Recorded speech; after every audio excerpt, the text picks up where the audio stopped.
Hey everybody watching, before I start the podcast, I'd like to give a super special shout out to all of our viewers who support us over on Patreon. Without your guys' support, it would be so much harder to make this kind of long-term content. If you're new and you like the content, consider going over and supporting us over on Patreon. Links down below. Anyways, with that being said, thank you everybody and enjoy the podcast. See ya!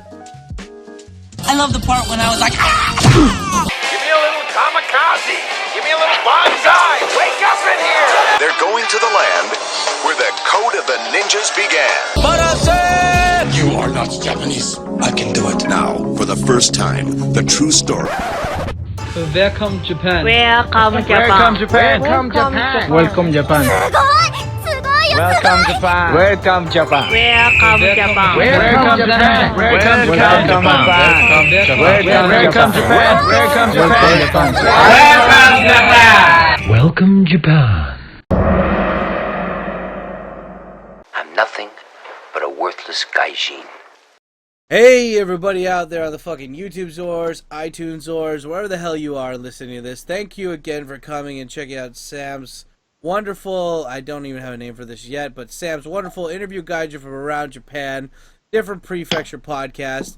Today I'm joined with my favorite ex-Mormon, super drinker, awesome with the ladies, fucking killer, hilarious, not enough viewers on YouTube, Mr. Jerome. Actually, what's the channel name? I forgot. Jero. Jero, which means literally erotic Jero. And he is coming here today from Niigata prefecture, and which is in East Japan, above Tokyo. And you know what? I'm gonna come out. Everyone's thinking the same question. I'm just gonna be the first to ask it. Jero, are there any black people in Niigata? There's at least one. Yeah. Okay. I know. Yeah, two. There's two. Okay, good. We got that out of the way. Good. Now we can move on to the real meat and potatoes here. Anyway, yeah, Jero, if you could please give a brief introduction about yourself. You know, hobbies, where you're from, how old are you, what yeah, just the brief little things before we get into why you came to Japan, how you came to Japan. All right, sweet. I'm Jerome Reed. I'm from Denver. I'm 30 years old. I work for Imayotsukasa Sake Brewery. I make a little sake, and I do international sales and marketing. And I came to Japan, as you mentioned, I was a Mormon missionary in Gunma Prefecture, right in the middle of Japan. And I spent a couple years there, and after a few years, I just said to myself, I'm not sure if I believe this anymore. But I was already in love with Japan. And got into the sake business because why not? God can't tell me not to anymore. Yeah, so, right. He can't control you. He can't control you. And it's my new religion, baby. I will preach it. Preach it to the choir. Yes. So you guys can't see, but he's got his own little fucking sake hookup here, and he's just pounding it away. He's being a true sake salesman, and he's even promoting the stuff even when he brings his work home with him. That's how fucking badass he is.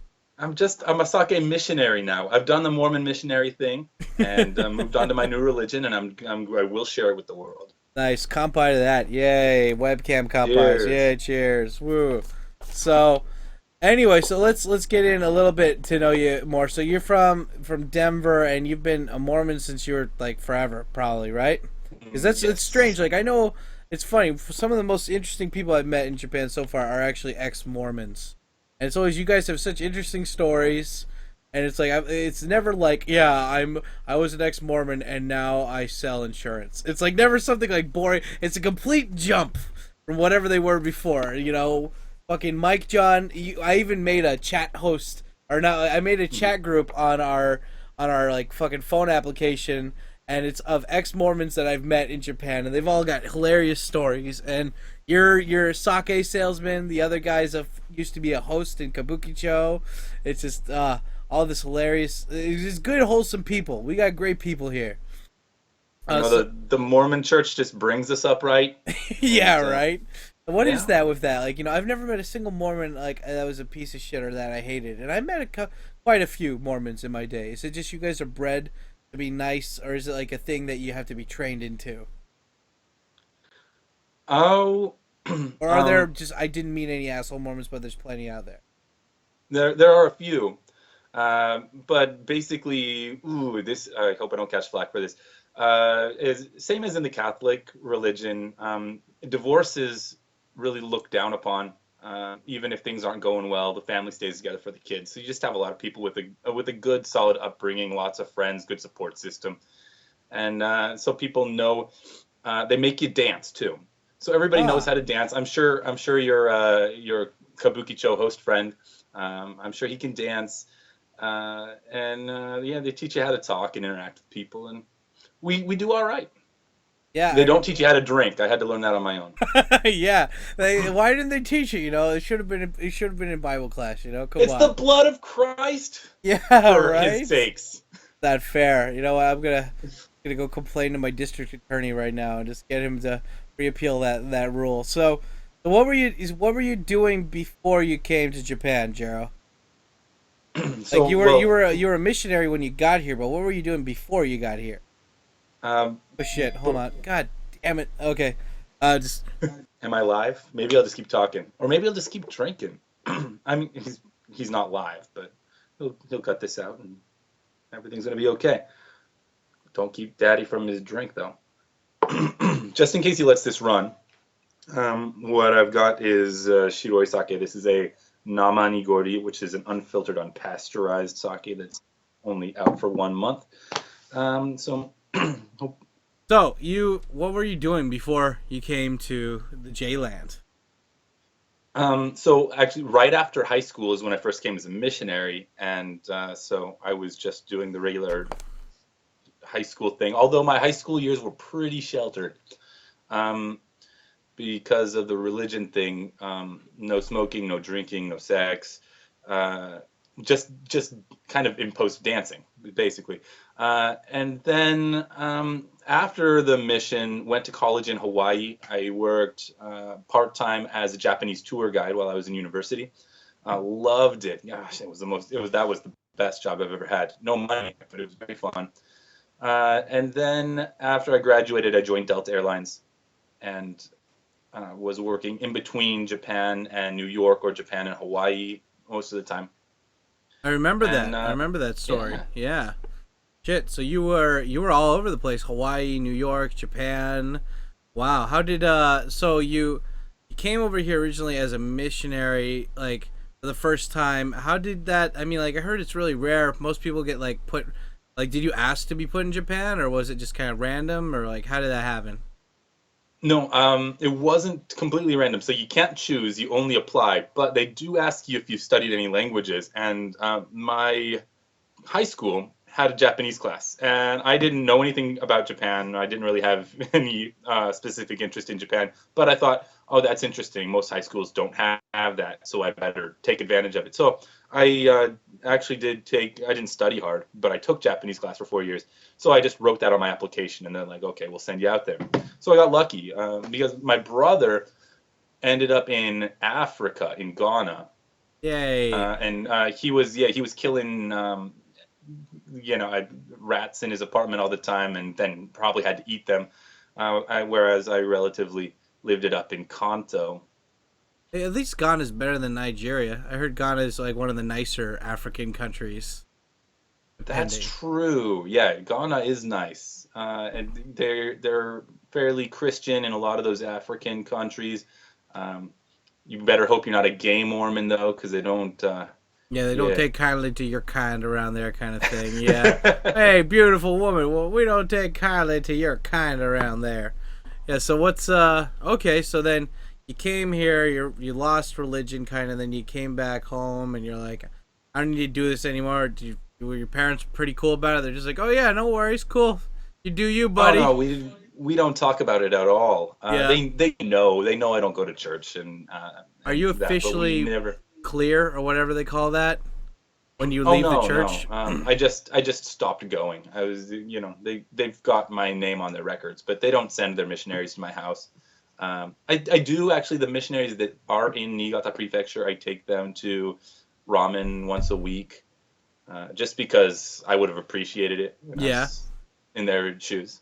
So I Nice. see them. I've never been to church here. Okay. So what's so you came back here when you finally came back here and settled in. So so you're from Denver, you came here, we got your backstory. So where how old are you right now? I'm 30. 30. Oh, we're the same age now. Yay, we can be 30 brothers. Yep. We age fine like good cheese and wine, you know. Or something. I don't know. Older chicks, you know, they got it way worse than us, so you know, somebody, the last guy I interviewed, he was like, "Oh man, you feel bad about being 30?" I was like, "Nah, dude. Guys get way cooler as they get older.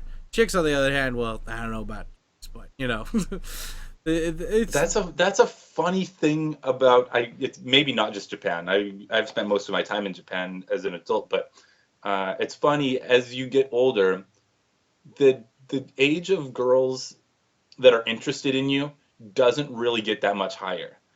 Like when I was what, 23, 24, it was like 19-year-old girls that were interested in you and up. And then when you're 30, it still kind of is like 19-year-old girls and up that are interested. yeah, And that's awesome. It's so great to be a guy. yeah, dude. My Fuck God, yeah, how good is it to man. be a guy? I mean, like, you know, I guess, like, you know, it would be kind of creepy if you had, like, 6-year-olds after you or something, so 19 and up is a good number, man, you know? I feel safe. I feel like that's yeah, okay. yeah, right? I feel like... I'm not saying I did anything. I'm just saying they're interested. Yeah, yeah, oh, yeah. My disclaimer. Some guy in my last fucking live, my live broadcast I did this week, yeah, but what was it? One of the guys was saying that he's like, I can't believe you dated an 18-year-old when you were 20 years old in Japan. And didn't you know that the legal age is 20? I was like, well, her parents knew, her fucking school knew, and she was only 2 years different, so fuck off, you know? But anyway, I don't think there's anything wrong with Knock at the Cradle. But anyway, we're not here to talk about fucking young chicks. Well, kind of we are. By the way, Gerald, feel free to cuss as much as you want. This is a no holds barred, awesome podcast of fuckingerness. Thank you. I will. I want to make my swears count, though. Yes, of course. We can't just be throwing fucks all over the place. We have zero fuck. It's not that we have zero fucks to give, but they are a limited amount of fucks. So, okay. So, how long have you been in Japan total overall? Well, let's see. Back and forth for 11, but actually with an address in Japan on over 5, going on 6. Okay, and are you married? Are you in a relationship? If so, is she Japanese? Okay. I'm not married. I've never been married. No kids. Thank you, Jesus Yes. Christ. Oh Thank my you, God. Lord Thank you. Savior. Oh yeah. Oh Jesus. Wow. And I have been in a relationship for 2 years. She is Japanese, and it's my first time in a long relationship. Now that I'm 30, finally giving it a Now that you're try. an old man, you're gonna give it a try. See how it is. Yeah, you doing? Mhm. How's your Japanese mean- level? Reading, My speaking, writing. Japanese. Yeah. Let's see. What would I call it? Business capable, but not near native. How about that? Okay, so you could at your Japanese company, you are. We'll get into your job shit right now, but are like in a couple sentences or questions. But at your job, do you mostly speak English or Japanese? I speak almost exclusively Japanese. So there you go, I write guys. a lot of English, but yeah. Okay, so there you go, guys. If you're wondering how good his Japanese is, well, it's good enough to work at a company, so where you have to speak Japanese most of the time. So so how did you end up moving to Japan, like getting solidly stated, you know, like sitting down and just, you know, moving in and all this shit? How did you do it? Oh, gaijin pot. And everybody that's interested in moving to Japan probably knows gaijin pot. I just had an epiphany while I was at Delta Airlines. I was back and forth to Japan a lot, and I thought, I just want to be there full time. I'm sick and tired of going back and then leaving and traveling all this, and kind of ready to do something different.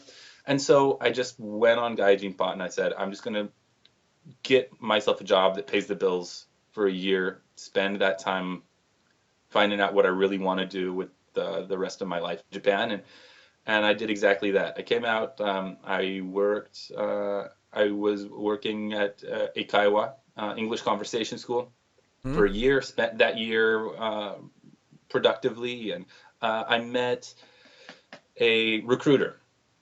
Okay. Yeah. So And a recruiter helped me. And a recruiter helped you find the current job that you're at, right? Cool. Japanese Awesome. recruiter.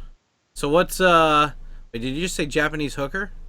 No, Japanese recruiter. Oh, okay. I was like, oh, that's awesome. we got stories about Japanese hookers too. A recruiter we slash can get into the hooker. soap stories if you want, but Yeah, we're gonna get deep into the dark and dirty of Jero. Jero is actually, for all of you guys that don't know, he's a good. I consider him a good buddy. I'm sorry we don't call each other more. I need to get your phone number. I got your line.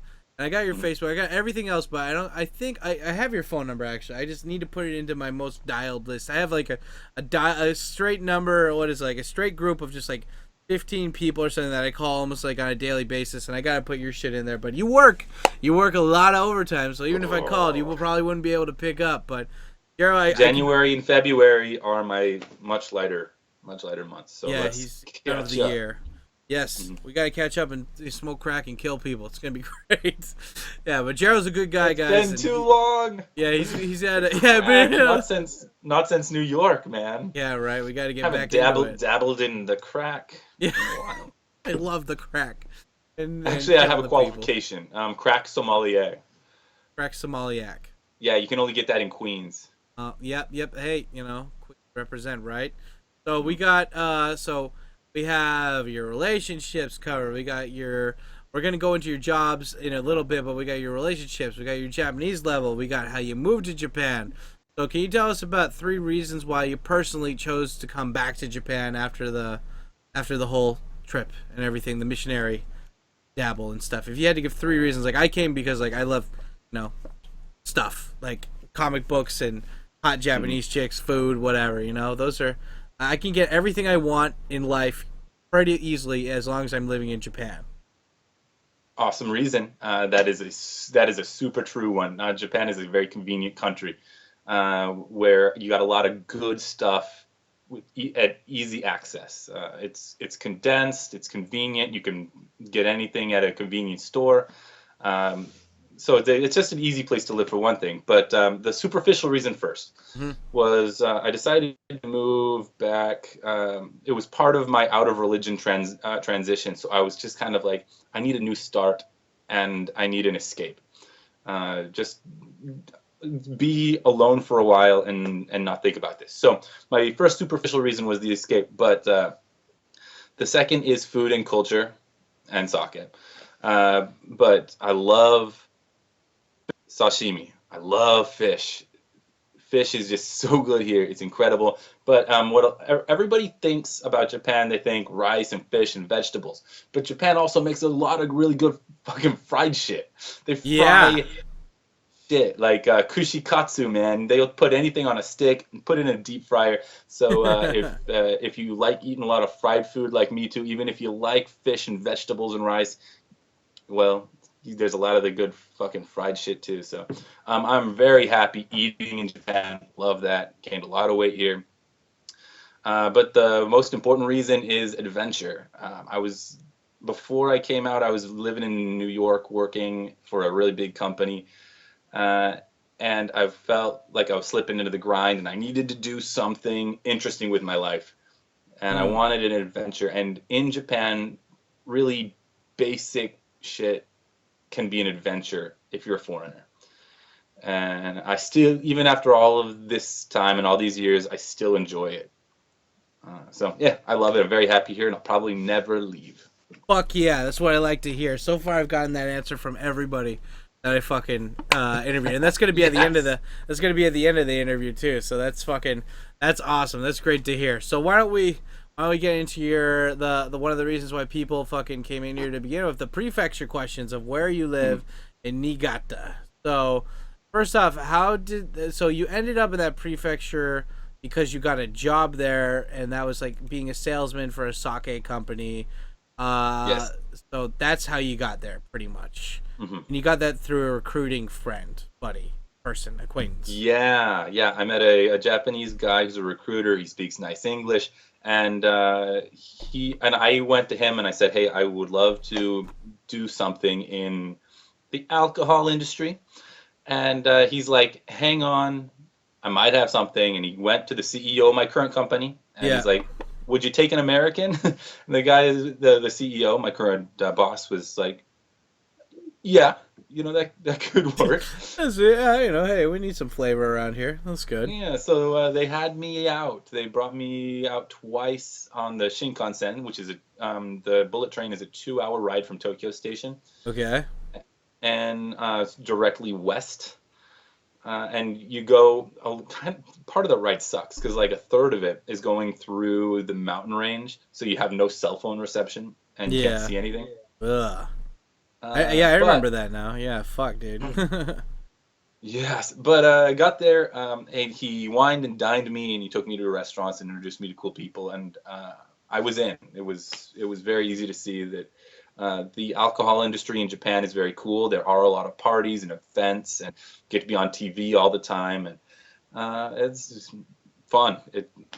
It's been a shitload of work. The hours are long as hell, but it's fun as job. Nice. So what's so how long? Wait, so how long have you lived in total in Niigata then?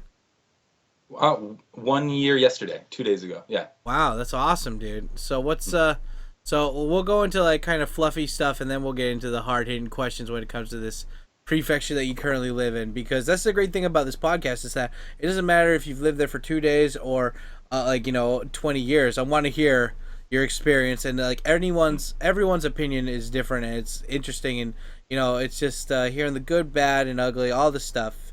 It's good, but first we got to hear about the most superficial thing, which you kind of got into, but food. Niigata is famous for rice. What else? Hence, you working for a Japanese rice alcohol company. But what else food wise? Because I mean, I can go anywhere and I like food, but I mean, Chiba, they're sweet. I used to live in Chiba. Sweet potatoes, fucking peanuts. Those are what's famous in Chiba. Also, like iwabashi or some kind of fucking fish or whatever. But food in Chiba is pretty good. But what about you, man? In Niigata, is there anything different about food there besides Tokyo? Like, the fish is a lot cheaper, so I like that. But as far as just like delicious but just disgusting and horrible for your body shit, which is that's the best stuff. I really enjoy. That's the best stuff. They've got one weird specialty food called Italian, where they got yakisoba noodles with yakisoba sauce. They make yakisoba, and then they put Italian sauces on top of it. You can get it in 7-Eleven there. They've got restaurants for it. So that's one thing. And then the real fat boy Jerome food is Seiyabura ramen. And it's a ramen that just has all of this congealed beef back fat floating in it. It's good. No, it's wonderful. It sounds disgusting. Yeah, but it's incredible. And it will kill me. But it will be a good death. It will be a good death. I'm ready. I'm okay. That's good. That's ready to go. That's awesome. Yeah, so what's is the rice, can you really taste the difference though between that rice and rice in Tokyo or whatever? Because almost everybody that moves to Niigata, whether they're foreigner or Japanese, have told me the same thing. They're like, yeah, everybody talks about the rice, and it's good, but I don't know. I don't know that much. Yeah, I don't know specifically what the hell they were talking about for differences in rice. Okay, so we covered food. Awesome, healthy, weird shit, fun shit. So what are some cool places? It could be nature, city, like places near your work. I mean, what do you like to see? Like, when you look outside, what makes you happy? Are there any like places that you like to go to? Like, what's some cool places in Niigata? All right. So the greatest thing about Niigata is I live right in the city, and then if you go a little bit west, there's the beach, and if you go a little bit east, there's the mountains, which are famous for skiing. So in the summer, when you've got time, you go to the beach. It is fun, and there are girls in bikinis, and they are partying because they live in a really cloudy place all winter where everybody's sad and bummed. They want to stay inside, and so people let loose in the summer. They go to the beach, and the chicks are hot. The beach is beautiful. There's barbecues. It's a good time. Then if you like the winter sports, it's right there. the snow is good. And yeah, a lot of good places. Good places to stay too. The ryokan, traditional Japanese style inns, so you can have a cool place to stay in between your skiing. It's rad. Nice. What about okay, so the nature kicks ass. It's awesome. Yes. So where would I go to make friends or pick up chicks then if I'm in Niigata? All right. Niigata is a place where most of the foreigners that I meet, they learn Japanese fast. Yeah. Yeah, it's a little bit different from Tokyo. I knew a lot of foreigners in Tokyo that they could go a long time without learning Japanese. But in Niigata, two things will happen. You'll get a car. You'll learn to drive because you almost have to. Yeah. And your company will help you out in most cases, and it's something that you can do. You'll drive, and you'll learn Japanese, which is a really good benefit because there's not nearly as many foreigners as a place like Tokyo or Osaka or almost anywhere else. There's few foreigners. So if you want to meet people, a great thing to do is get a little Japanese under your belt and go to a place where you're the only foreigner, because you're going to get some attention. You're going to be able to have a conversation, even if it's basic. People will like you. If there's alcohol there, that's where it's at. Go to a place.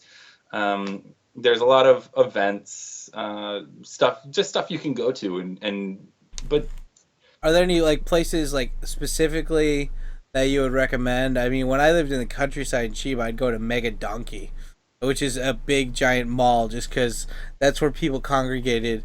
And that's where I would go to talk to people. Or when I was in Chiba City, I'd go to like just like bars that were by the train station or whatever, that were kind of standing bars, not izakayas, so I could go around and talk to people. Just because in bars you have all different people from all different walks of life just going to get drunk at the same place. So what about like any place specifically? Every place has a gaijin bar or something, no matter where you go. Yeah, there is always a gaijin bar, and that's important because having a balance when you're a foreigner living in Japan is really important. You've got to have Japanese friends and you've got to have foreign friends, otherwise you'll probably lose your sanity. Yeah. So there is the foreigner community. The places where the foreigners like to hang out are spots like the Local. A place called the Local is the spot where all the foreigners go. There's a big party there every weekend. And it's great. Shoot pool, talk to people. Of course, the girls that like foreigners are always there too, so you'll always be able to speak some English and meet some chicks. All the foreigners have already been with them here already, so I can't directly recommend that to you, but so that exists. Then outside of that,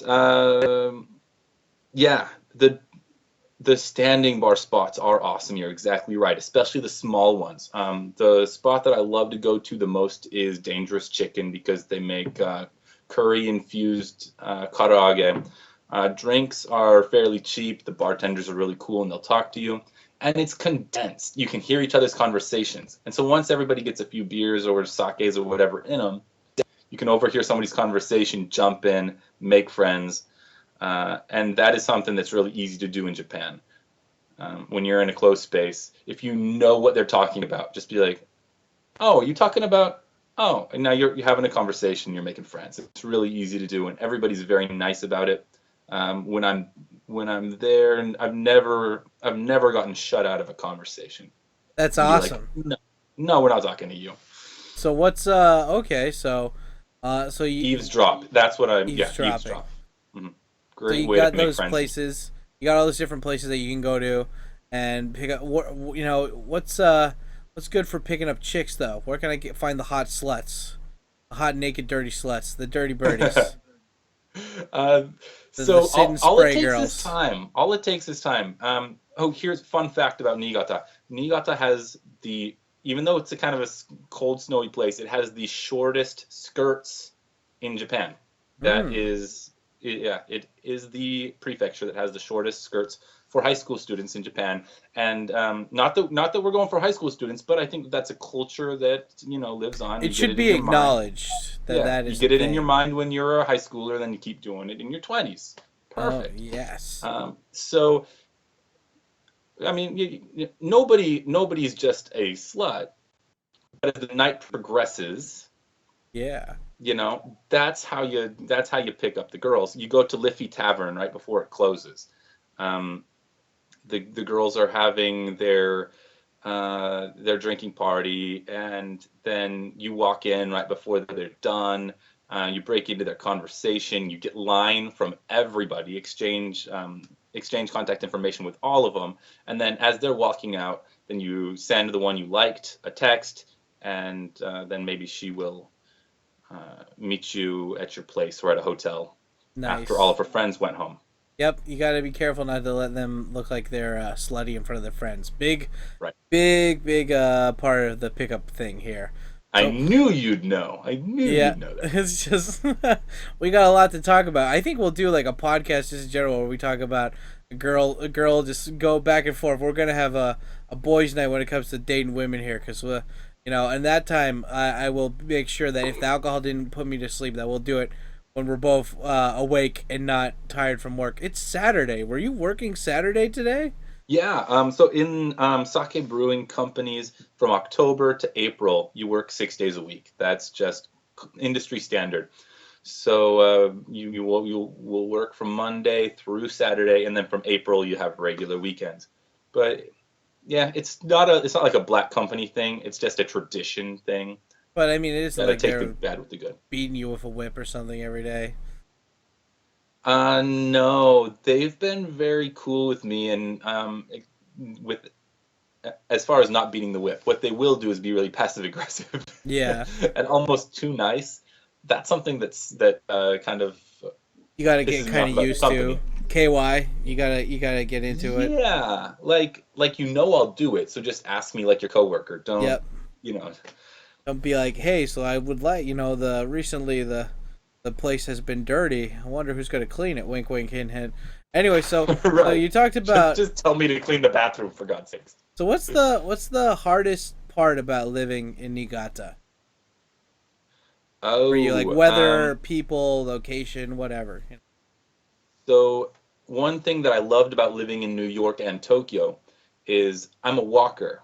It's very Yeah. condensed. You can walk a lot of places, and then when you don't want to walk, you can take the public transportation. It's very easy. I don't love driving, and so it's more spread out than Tokyo and New York by a long shot. So um, that's a change. Then the other thing is, because you're from Colorado, right? Yeah. So we know snow, but Colorado is a dry snow, and you brush your shoulders off and keep going. This is a fucking wet snow, man. In Niigata, it's It wet melts as soon snow. as it hits you. Yeah. Yes, it's arare. It's sleet, and it's nasty. So it just makes you bitter cold, even if the temperature's not that low. Once you're wet, you're cold. So, yeah, it's a little bit too spread out, and the winter's gnarly, but the summer is nicer than Tokyo. So what's the easiest or most fun part about living in Niigata then?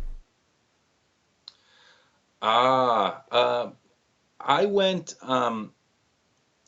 I went to the beach a lot. It's really easy to get to the beach, which I enjoyed. Like Tokyo and even New York was harder to get to the beach.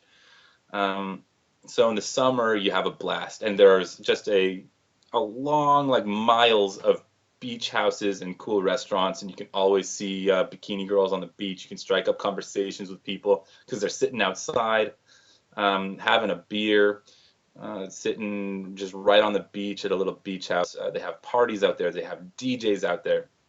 So summertime is a blast if you have time. Uh, Summertime can be busy for people in certain industries, but if you can make time, if you got some weekends, there's always parties on the beach. It's just more convenient than Tokyo. Nice. It's not a huge. There's about 600,000 people that live in Niigata City, so it's about the size of Seattle. It's not as rich as Seattle, but it's a good enough sized city that you can get a lot of people out to the beach, and it's convenient to get there. and it's Japan, so there's just a lot of conveniences about it. It's it's a good, well-rounded place because you can beach, you can snowboard and ski, and then it's just a city, so it's got everything you need except walking. Yes. Yeah. So we're so that we've heard the good and the bad about living in Niigata. So what about where would you bring friends if they were going to come to visit? Like, let's just say they're because there's two types, there's people like me who's been in Japan or been living here for a while, and then there's people that just got to Japan. Where would you take people that like just came to Japan to visit Niigata? Where would you take them around in your car to show them the wonders of Niigata? Yeah, okay, good. So we've done the nature thing to death, so I'm over that, and I'm getting a lot of my friends know that I like drinking and I do sake, and so a lot of my friends that come out are coming for sake tourism. And the coolest event that happens in Niigata that draws the most people from out of prefecture is Sake no Jin, and that's in March. So I had a lot of my friends come out last year, and we're going to have even more this year. And what it is it's in a convention center, like 20,000 people coming in and out of this convention center. It's all day, 2,000 yen, which is about 20 US, to get a cup like this, and then it's just all you can drink all day from 90 breweries, 500 different sakes. God damn. So that's an awesome event. It's coming up in March. So if anybody's going to be in Japan, you are not going to want to miss that because you're not going to get anything like it anywhere else. So a lot of my friends came up for that. The other cool thing, if it's not for that event, the other sake tourism thing that I take people to is Ponshukan, which is it's a sake museum that has a big tasting room, and the tasting room has about 100 sake vending machines in it. And so you just get, it's like a 100 yen or like a dollar US, and put it in the machine, and you can try as many sakes as you want. And once you've tried them all, they'll put your name on the wall, and that's awesome. That's a fun thing I like to take people going around the world kind of thing with the sake. That's awesome. Yes. So where's your local hangout? Where do you go when you're not at your house or at work? Where do you like to spend your time? My favorite, I mentioned it. My favorite spot to go is Dangerous Chicken. The chicken spot, good drinks, good bartenders, a lot of people, small place, so it's easy to connect. And anywhere that I can drink good sake, if you come out, I will take you to some of them, and we can shoot video there. Yes, I gotta do that. There's such a huge variety of sake. Once the Patreon money starts coming in, then we can start doing the major variety of sake. Sweet Jesus! All right. So it's going drinking major varieties of sake. I mean, you're the only guy I know who talks about his work all the time, even when he's not at work. That's how much you care about the sake. That's because when I'm not at work, I'm drinking. So it's a really easy segue. Yeah. Man. I remember one of my students. He really likes sake, and I'll go up to him and I'll always say, "Hey, what sake are you drinking tonight?" And he's like, "What? Like the sake? I love that Nihon sake." The sake. Anyway, that was just a bad pun, guys. Anyway, so. Speaking of that pun though, I saw online recently that somebody made a sake set like this, right? You got your cups and what you pour from, and they had kind of Catholic symbols and Jesus Christ on them, and then at the bottom it just said "For Christ's sake," but it's for Christ's sake, and I was like, oh, that's so good. That's perfect. Oh, perfect. Oh man, that's great. That's totally on accident too, right? Oh, without a doubt. Japanese people for Christ. Okay. Christ's sake. That's great. I'm going to tell that story to other people. So, yeah, speaking of stories, though, that brings us to our next part where we get to learn a little bit more dark and dirty, which is, so do you have any fun stories about the time you've been in your prefecture so far? That one was hilarious. For Christ's sake. Oh, yeah. So Stories. Since I came out here, I got several chances to be interviewed on television, where the TV channels just came to my work. They followed me all day. That was super annoying. But it was cool just because, by virtue of being working at a company and there's not a lot of foreigners around, and it's kind of a traditional industry. So I got to make several appearances on television, got to be a part of some cool cultural tours because they like adding a little color on and giving a little, international PR feeling to it. Yeah. Events that they do. So I get invited to a lot of cool events, and I get to be part of like cultural tours. The Niigata historical and cultural tour, where I got to wear a very expensive kimono all day and take pictures, and be a part of another one called Furumachi Daigaku, which and the funny thing about that, like speaking of, they just want to add a little color to these things, is they call it Furumachi Daigaku, which is Furumachi University, and so even though it's not a real university, it's just a tour that lasts several weeks. You go like once a week for a month or something. Yeah. And at the end of it, they're like, "Oh, we want you to be the valedictorian and give a speech." And I'm like, "Why?" But okay, I know why, because I'm the foreigner. Yep, you're Whitey McWhiteson. But yeah, just opportunities, man. That's been so fun. Opportunities to do like really cool shit that I wouldn't normally get to do just because I'm a straight white male. Yeah, straight white male. Yeah, it's cis. Have you checked your privilege today? Yeah, so yeah, my balance is 0. Yeah, my balance is 0. What's I mean, that's one of the best things about moving anywhere is you get to meet tons of interesting people. I have tons of stories. Other people have stories. Do you have any interesting stories about people that you might have met or just kind of encountered since being in Niigata so far? Oh, like weird stuff? Oh, yeah. Please feel free to share.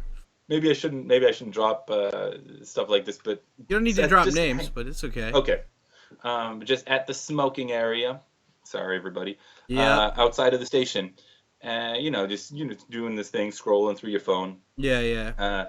And people, as you know, when you're just standing there doing nothing, but with this face, people will just walk up to you and, where are you from? What's your name? Where from? Why come Japan? you know the standard questions. Yeah. And so this one guy, about 50 years old, walks up to me and he's like, the basic questions, but I understand very quickly that he actually can't speak English. He knows a few phrases, and so then we switch back to Japanese. And so he's like, "Yeah, I just got out of the Yakuza, actually, and now I'm selling ladies' cosmetics." And I'm like, "Oh, yeah, sure." And then he rolls up his sleeves, and he's just covered in the tattoos. I'm like, "Okay." That's awesome. But he's like, "Yeah, I know the Yakuza group in, Nagoya and in Yokohama, and they're friends of mine, and I want to sell your sake to them, so I'm going to come by your work." And I thought that he was just being a drunk old guy and talking shit, but then he showed up at my work. Oh my God. Like, come, but he didn't just come to my work. He's like, he gets there and he's like, "Get in the car, we're going to the bank." And so I don't know exactly what to do, so I just do it. Yeah. And he takes me to the bank, and he's just like, "Just talk to me in English. It doesn't matter what you say." So I just started talking in English, and then he started yelling about, "Get me another teller, get me somebody else, bring me a girl." Yeah. And he's just like, "Just keep talking in English. I'm telling them that you're my rich American boss, and I'm just trying to, flex my muscles a little bit." So I just stand there, keep talking, and so then he took me out drinking a few times, and we went to a bunch of cabaret clubs. Wait. Finish that story of the bank. So what ended up happening? Oh, no, he got his money. No, homeboy got his money. What money was it? Was it like he was trying to get a loan or something? Or like, what was... Yeah, I think he was trying to make a withdrawal over some limit or get a loan. He needed a lot of money that he apparently wasn't qualified for some reason. So, Okay. but he got his money, and then yeah, he took me out to several cabaret clubs, and we went out a couple times. And, but he did rub me the wrong way. Like he might be the kind of person that he's going to be asking for favors, and he's going to be expecting you to treat him like a senpai. So Yeah. I eventually I ghosted him. Okay, so you just stopped yeah. replying I to his ghosted calls him. or whatever. Yeah. Right. But he knows where I work, and he's covered in Yakuza tattoos. So we'll sleep with one eye open. Yep. I remember. I won't get into it here, but there was at least 2 years when I was in Chiba that I slept with a knife. But I'll get into that later. Maybe when this podcast is done. Maybe I'll save that for another. This is only the first podcast series, bro. We got to get into some other ones after this. So this is only number one. We got plenty more to go after this. Can I be a recurring guest? Oh, if you put on the dress, honey. Come on, you want to be a star, don't you? Do I have to? Yeah, that's right. Spread them cheeks. Well, I usually don't kiss on the first date, but who said it's a date? You ain't even get paid. Oh god.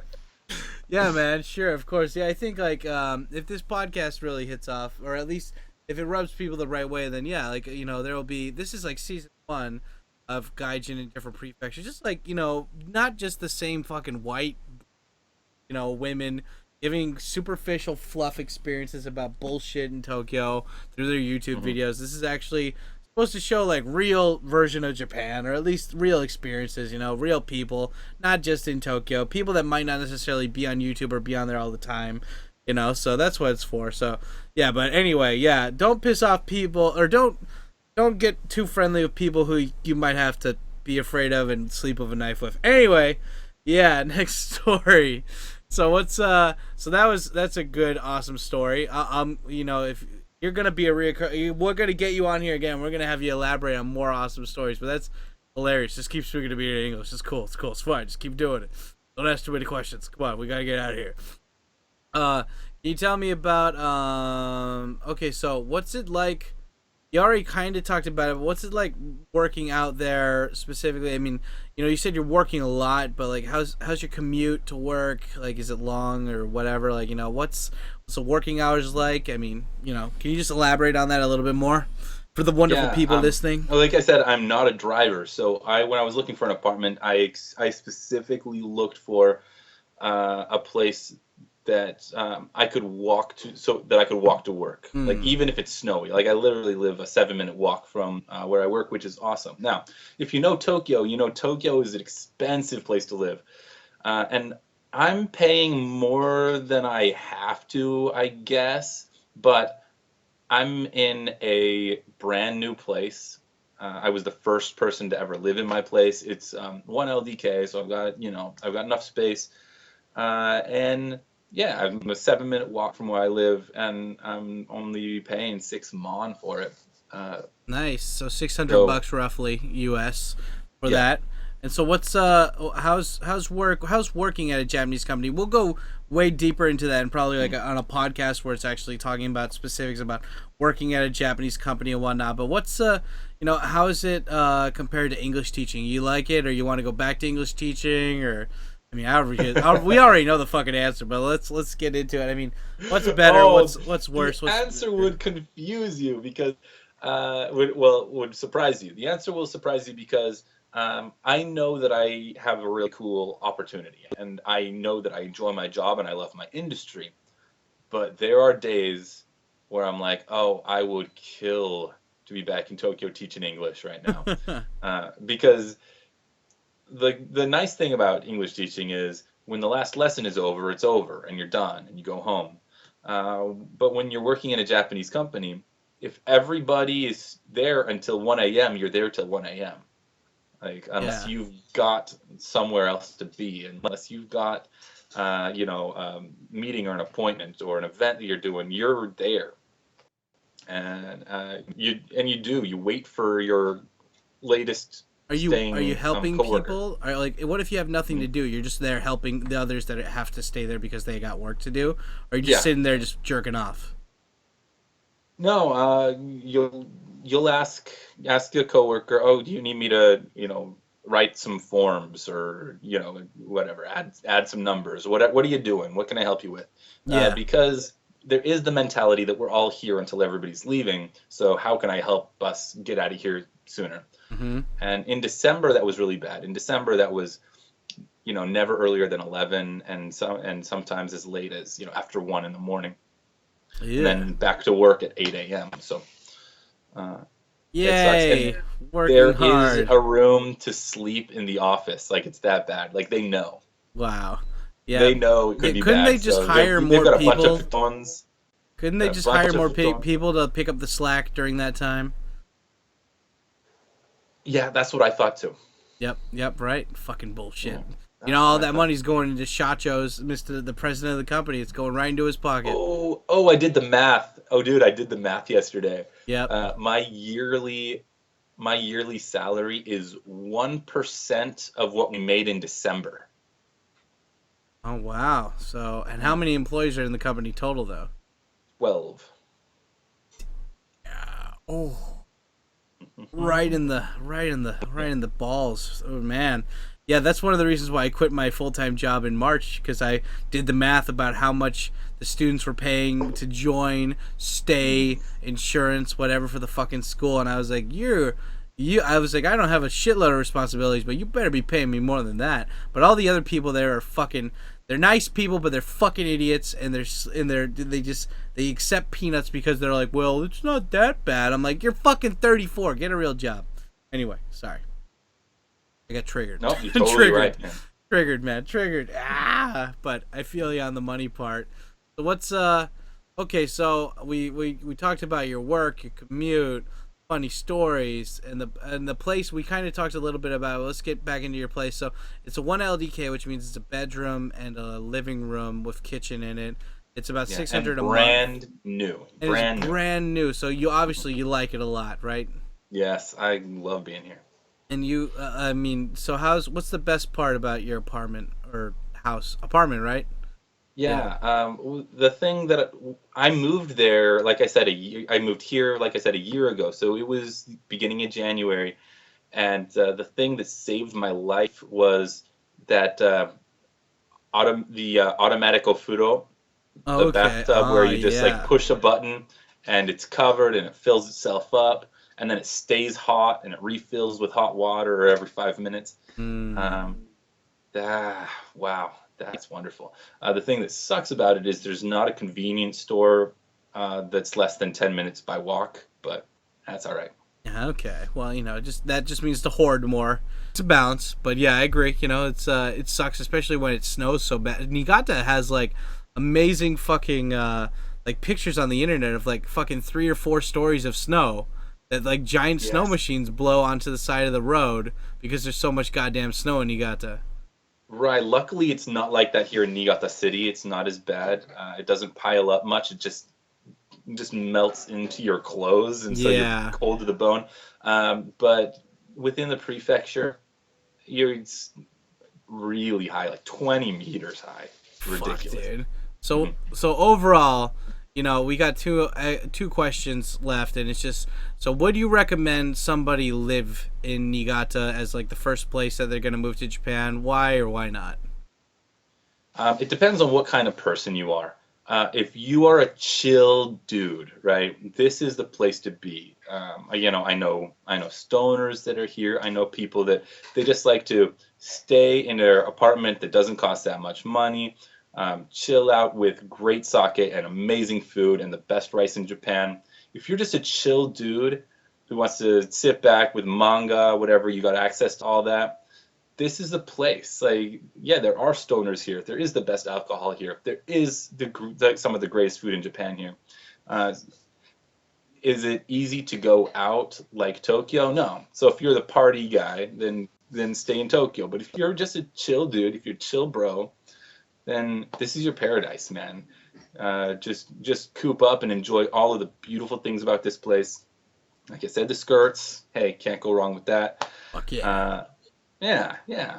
So yeah, this is paradise for the chill bros that just want to eat well, drink well, and chill. Play hard or work hard, play hard. No, except well, yeah, I guess you are kind of working hard and playing hard too, huh? Fucking coming home 9 p.m. on a Saturday and you're just hitting the booze already, and you're doing it still in the suit. You're classy as fuck, dude. So the last question is, what's the future plans for Jero? Are you gonna die in Japan or are you gonna die somewhere else? I'll probably die in Japan. I don't see myself going back to the United States. Could I end up in another country? It's possible, but not likely because I'm too old to start learning another language. So yeah, probably here. And I like it here. I'm not scared of that, not worried about that. Japan is a convenient place to live. It's an easy place to live. The greatest thing about it is there are, of course, as you know, there's just as many racists in Japan as there are in the United States. There's just as many shitty people, but they keep their opinions to themselves. They keep the peace, and they shut their mouths and smile, and it just makes Japan a really great, easy place to live. I enjoy it. I'm happy here, and come on out. And the sake is on me when you get here. Yeah, so guys. Visit Niigata. Yeah, fucking Jero hooks it up. I don't know if it's not it is part of your company, but you do like sake tours and shit and stuff of basically anything sake related in Niigata. Yeah, you told me you were going to give me a second to plug something. Yeah, so anyway, this is the end of it. So plug away, dude. This is your time to shine. Sweet. So one of the cool things that I get to do at my company is I do brewery tours in English. I end up doing about 5 or 6 of them a week. So if you come to Japan, if you are here, if you've got some free time and you live in Japan, come out to Niigata, because the cool thing about the tour is it's free for everybody. Plus the tasting is free for foreigners, and there are 15 sakes on the tasting, and no limits to how much you can drink. So if you just want to come see an old building with a lot of history and a lot of tradition, do the tour, learn about sake making, and then just drink a ton of really good sake, come out. I'm doing it. It's in English, and there's no other accessible sake brewery that does what I do. So get out here if you're interested. Let's have a good time. The sake is on me. Nice. Fuck yeah, dude. Awesome. And do you still do YouTube? If you do, you want to plug that? No, I haven't upped in about a month. But check it out. I am introducing sake with one of my new co-workers. So yeah, it's fun. I'm doing a lot of sake introductions. I do have a lot of content that's being edited that will come up sooner or later, but I'm not making any promises because I don't know when it's going to happen. But it will. So subscribe. That's Jero on YouTube. ERO space JERO. Yeah, guys, and any of the links or stuff that he's talking about, it will be down in the description down below if it's on YouTube, or part of the description if it's on Facebook, and definitely something if it's when it's on iTunes, which is the last step of this. Like my page on Facebook too. JERO'S on Facebook, so you'll see my videos, my pictures, and a lot of cool stuff that I'm doing with sake here. Okay, don't forget to do that, guys. And yeah, Jero, thanks for coming out. And it's Saturday night, and we're both just chilling here. I just got done with a couple other interviews, and I'm fucking beat. So I hope you don't mind if I was a little dead in this interview, but it was good. You kept us afloat, Jero. It was all you, buddy. You fucking, yeah, this is, guys, Jero's one of the most interesting people you're gonna fucking meet. I remember when I saw him at the fucking YouTube, I think it was YouTube Hanami or something. I was like, this guy just came with a bottle of sake, and he's just like, fuck you, and just going around drinking goddamn Irish people on my fucking floor. Anyway, you guys, thanks for coming out, dude. I appreciate it. Guys, go do Jero a big favor. If you thought he was interesting, go check out his videos, and if you like it, fucking subscribe and like his page, and fucking think about going out to Niigata when you come to Japan, because you're gonna have a good time as long as you're with this fucking guy. That's true. Can I get you to say "stay black" before we leave? All right, everybody. I've never said this before. I'm a little bit worried, but stay black. Stay black, bitches. Yeah, buddy.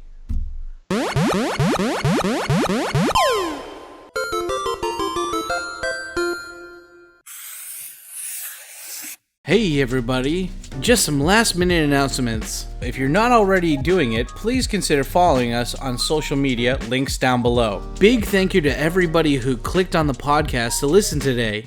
Do us a favor, and if you liked this podcast, help us grow by smashing that like button, subscribe button, and subscribe bell to get notified when the new podcast comes out. Did you learn something new on today's podcast? Do you want to hear more? Which out of these 3 prefectures should we do a podcast on next? Let us know by emailing us at TkyoSam@gmail.com. If you are listening to this in your car and you want to conserve your phone data, consider following us on the other podcast platforms. We are currently on iTunes, Spotify, and SoundCloud. Links down below. Like always, this wouldn't be a TkyoSam production without giving a special sweet thank you / shout out to all of the TkyoSam fam who support us over on patreon.com/TkyoSam. Without your support, this podcast would be much harder to produce. Thank you all so much for the support. That's it for this month's Prefecture podcast. What did you think of it? Good, bad? Let us know in the comment section down below. Finally, we are always looking for new people to interview on this podcast. If you check out the video description below, you can find out what prefecture we still need to find people to interview for.